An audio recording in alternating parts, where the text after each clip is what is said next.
Bismillah, Alhamdulillah, salatu wassalamu ala rasulillah, amma ba'd. Kita teruskan pelajaran kita dalam pelajaran akidah, dan kita baca kitab Al-Mu'taqadus Shahih Al-Wajib ala kulli muslimin i'tiqaduhu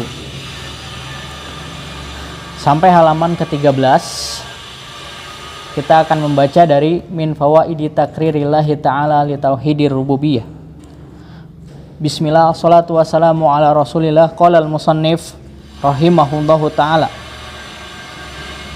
min fawaidi takririllahi ta'ala li tauhidir rububiyyati wa innama qarrarallahu ta'ala hadha tauhida li itsbatihi wa ta'kidihi walil istidlali bihi ala wujubi tauhid fil uluhiyah idh anna tauhidar rububiyyati yastalzimu an la yu'bada illa Allah. Qala ta'ala ya ayyuhan nasu u'budu rabbakumullahu alladhi khalaqakum walladzina min qablikum la'allakum tattaqun. Wa qala dzalikumullahu rabbukum lahul mulk la ilaha illa huwa fa anna tusrafun. Wa qala ta'ala falya'budu rabb hadzal bait alladzi at'amahum min ju'in wa amanahum min khauf. Fadzakara ta'ala annahu wahdahu khaliquhum wa razikuhum wa hadza mimma la yashukuna fih wa ja'ala dzalika hujjatan 'alaihim fi wujubi ikhlasil ibadati lahu wahdah la syarikalah.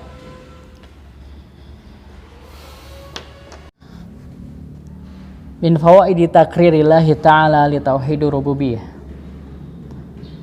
Faidah penetapan Allah terkait tauhid rububiyah, atau terjemahnya bisa kita ambil tidak secara letterlek. Faedah Allah menetapkan untuk dirinya yaitu penetapan tauhid rububiyah. Apa faedahnya Allah Subhanahu wa taala menetapkan tauhid rububiyah bagi dirinya? Maka dijelaskan oleh Syekh, wa inna ma qarrarallahu ta'ala hadza tauhida li isbatihi wa ta'kidihi. Tidak lain, penetapan Allah Subhanahu wa taala terkait dengan tauhid ini yaitu tauhid rububiyah li itsbatihi untuk penguatan, wa ta'kidihi dan untuk penegasan bahwa Allah Subhanahu wa taala lah yang satu-satunya pemilik tauhid rububiyah, atau satu-satunya yang disifati bahwa Allah telah menciptakan jagat raya ini, Allah telah mengaturnya, dan Allah Subhanahu wa taala memberikan rizki ke seluruh makhluk yang ada di alam semesta ini. Dan yang terpenting adalah wal istidlali bihi ala wujubi tauhidi fil uluhiyah. Dan tauhid rububiyah juga adalah merupakan dalil untuk wajibnya merealisasikan tauhid uluhiyah. Idh anna tauhidar rububiyah yastalzimu an la yu'bada illa Allah. Karena konsekuensi tauhid rububiyah mengharuskan Allah Subhanahu wa taala diibadahi semata, satu-satunya yang diibadahi. Kandungan tauhid rububiyah seperti itu. Atau konsekuensi tauhid rububiyah adalah yastalzimu an la yu'bada illa Allah. Agar Allah diibadahi, agar Allah satu-satunya zat yang diibadahi. Qala ta'ala ya ayyuhan nasu u'budu rabbakumullahu alladzi khalaqakum walladzina min qablikum la'allakum tattaqun. Allah Subhanahu wa taala mengabarkan dalam surat Al-Baqarah, wahai manusia, sembahlah Allah, u'budu rabbakum, sembahlah Rabbmu yang telah menciptakanmu, walladzina min qablikum, dan telah menciptakan orang-orang sebelummu, la'allakum tattaqun, agar kalian semua bertakwa kepada Allah. Allah Subhanahu wa taala menghubungkan kata u'bud yaitu ibadah dengan khalaqakum, dengan tauhid rububiyah.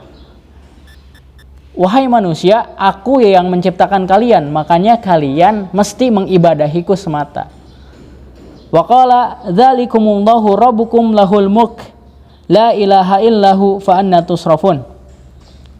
Dan yang demikian itu adalah Allah Subhanahu wa taala, Rabbukum lahul mulk.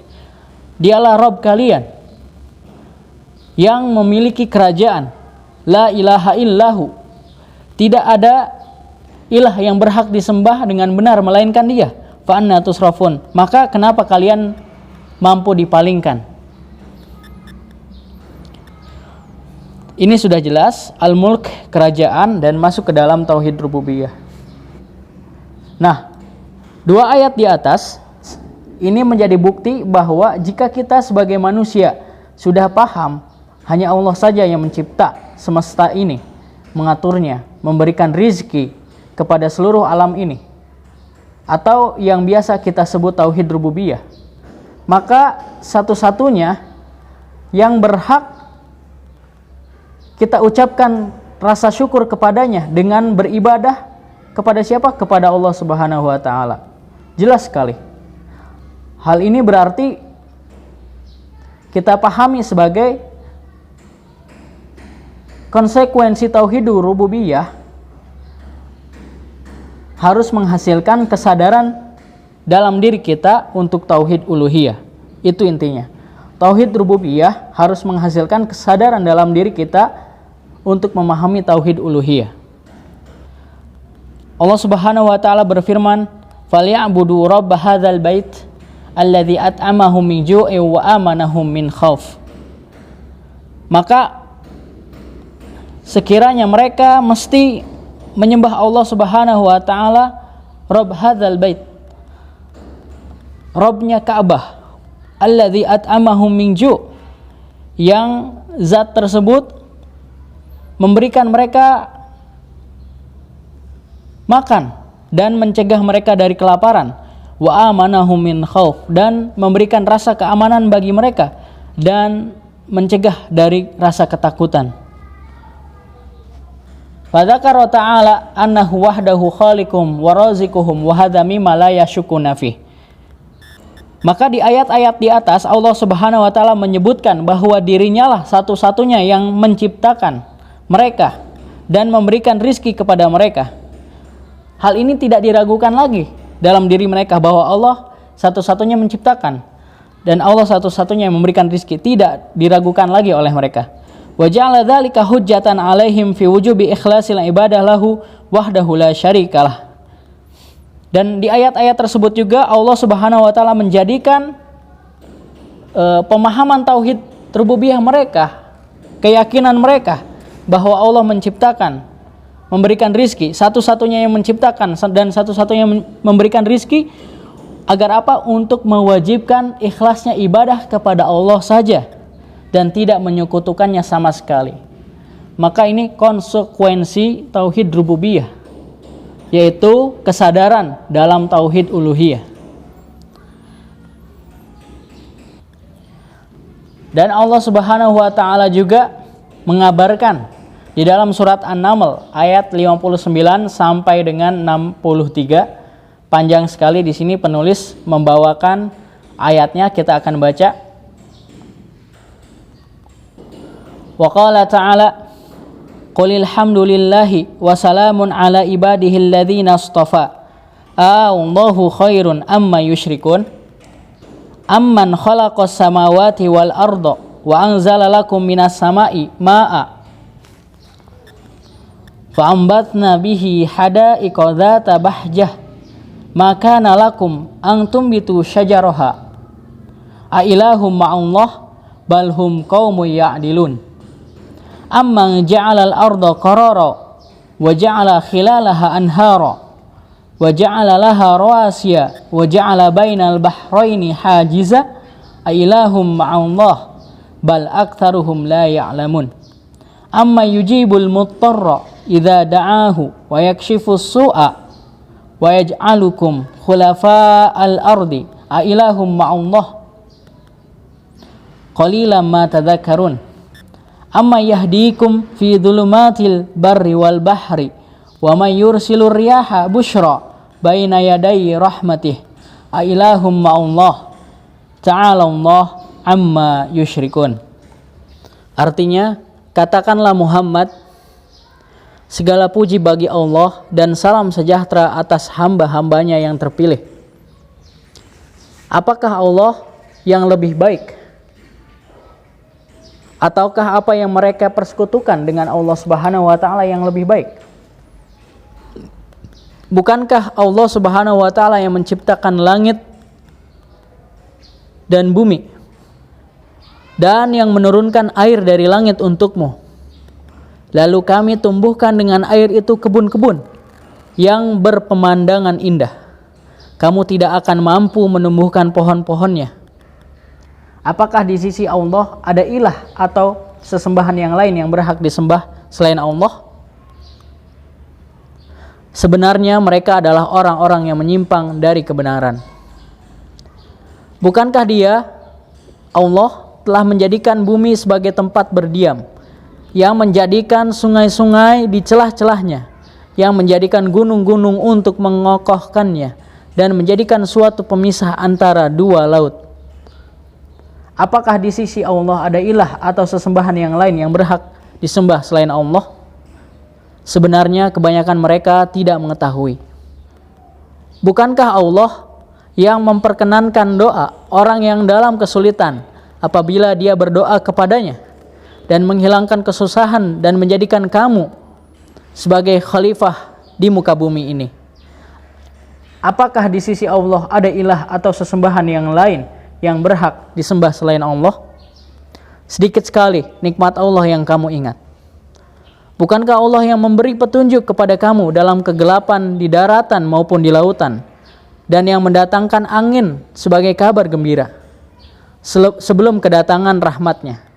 Apakah di sisi Allah ada ilah atau sesembahan yang lain yang berhak disembah selain Allah? Maha tinggi Allah terhadap apa yang mereka persekutukan. Fa fi hadhil ayat kulliha yunkiru ta'ala 'alal musyrikin alladzina yukirruna bi annahu ta'ala wahdahu huwa khaliqus samawati wal ardi wa annahu wahdahu an-nafi'u ad-dar, bi anna hadzal iqrara lam yanfa'hum id ja'alu ma'allahi ilahan akhar yad'unahu kama yad'una Allah. Di dalam ayat ini Syekh menjelaskan ayat yang tadi kita baca.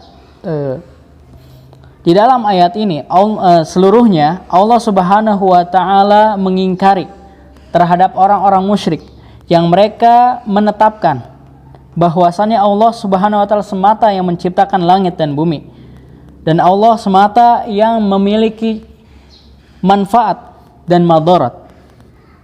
Bi anna hadzal iqrar lam yanfa'hum, dan hal-hal tadi, pengakuan, pengikraran, penetapan kaum musyrikin terhadap rububiyah Allah tidak menjadikan mereka mendapatkan manfaat dari hal itu.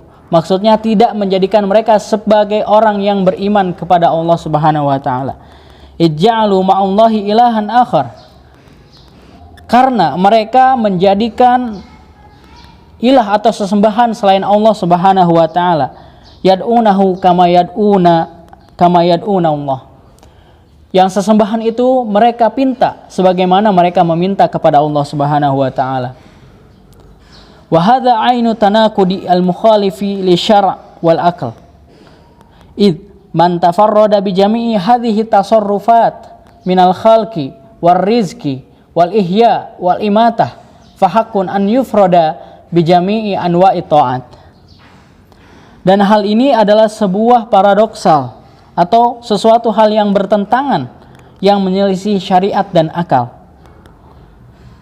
Yang mana barang siapa yang bersendiri di dalam kehendak dan kekuasaannya, di dalam penciptaan, pemberian rizki, menghidupkan, mematikan, maka lebih pantas dan lebih layak untuk disendirikan di dalam seluruh bentuk ketaatan kepadanya.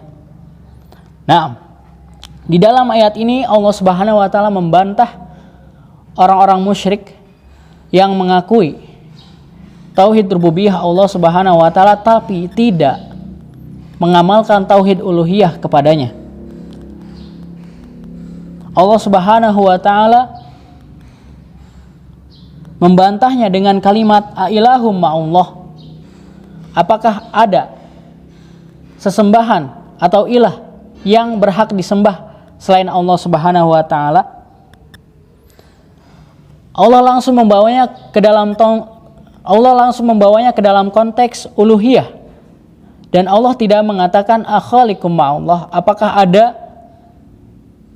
pencipta selain Allah Subhanahu wa taala?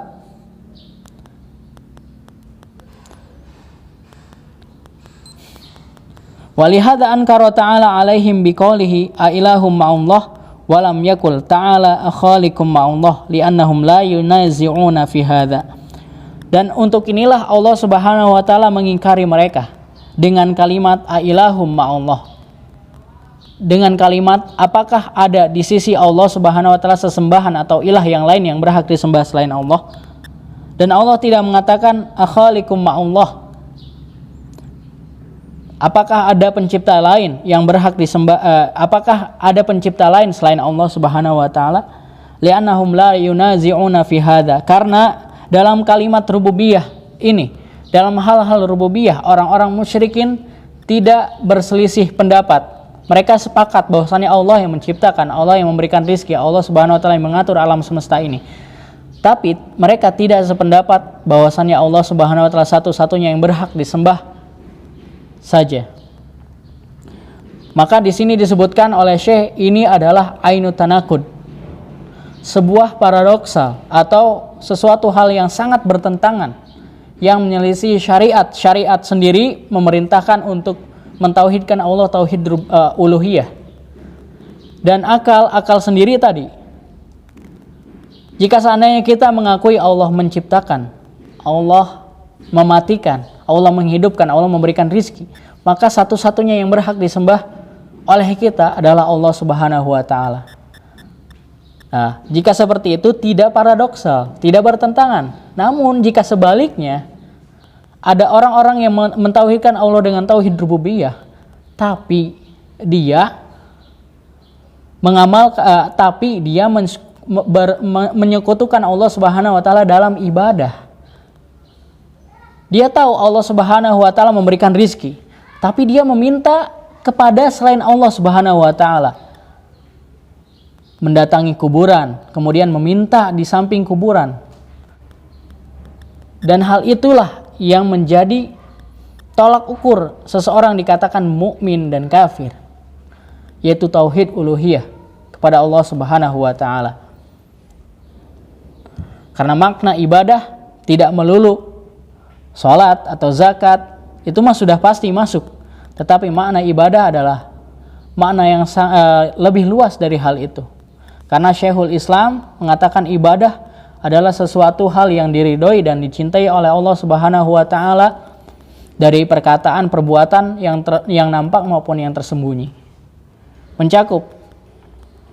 Nanti kita akan jelaskan apa itu ta'rif ibadah dan bagaimana orang-orang tergelincir di dalam memahami ibadah dan sehingga membuat mereka menyekutukan Allah Subhanahu wa taala dengan kesadaran atau tidak dengan kesadaran, dengan kebodohan atau tidak dengan kebodohan. Itulah pembahasan kali ini berkaitan dengan konsekuensi tauhid rububiyah, yaitu harus menghasilkan kesadaran dalam memahami tauhid uluhiyah atau mengamalkan atau merealisasikan tauhid uluhiyah. Kita akan masuk ke dalam butlanu syirki fi rububiyah aklan wa naklan pada pertemuan yang akan datang. Aqulu qouli hadza wa astaghfirullah li wa lakum.